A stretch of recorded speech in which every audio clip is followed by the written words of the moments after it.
Hi and welcome back to another video on insurance, and this time we're going to cover off the insurance process and talk a little bit about what is underwriting.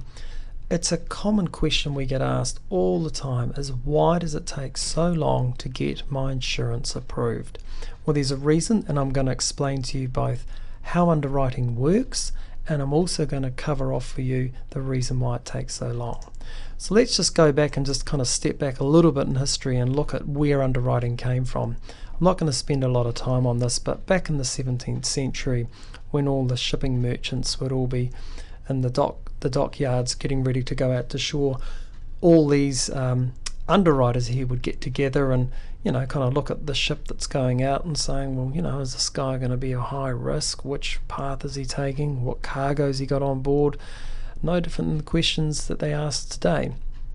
And then they'd all agree on an amount and say, well, okay, if nothing happens, we all share in the profit.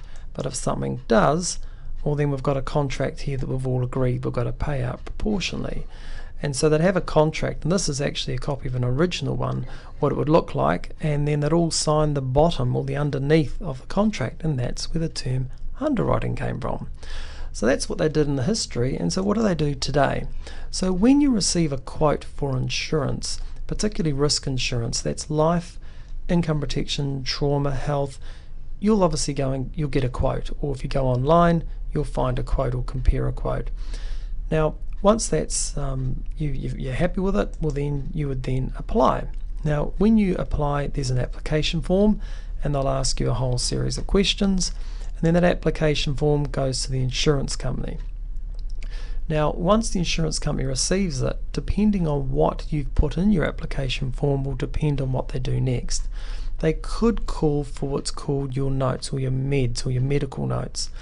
And what this means is they have to write to your doctor for permission to obtain your notes.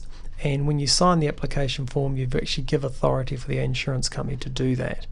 Now, once they've got those medical notes, they'll go through and just check everything. It's not there to see if you're lying or you haven't told the truth. What they're doing is they're actually checking off the risk of taking you on their books. But at the same time, it's actually checking everything off to making sure that you haven't missed anything, because they will pick it up. So if you've said, I had a little, I don't know, a tummy ache or a sore or ankle, they might look into it and say, well, look, that tummy ache was actually more than a stomach ache.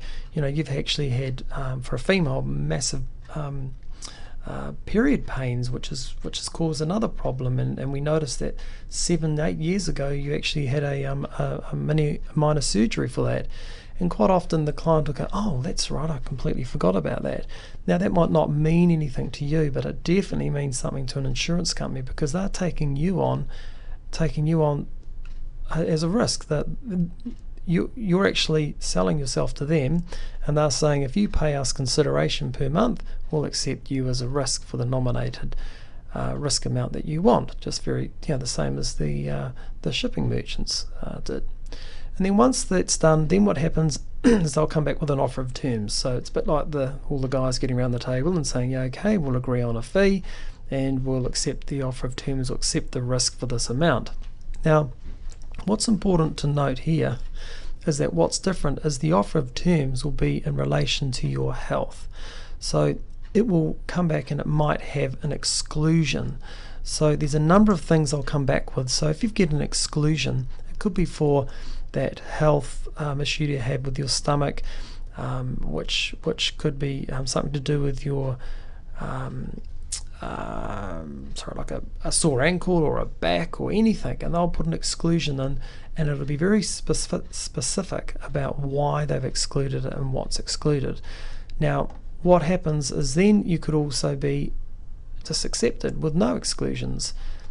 Or you could actually have a loading. Loadings appear for people that are maybe have high BMIs, so their weight's heavier than what they normally should be. So they'll basically call that 35-year-old.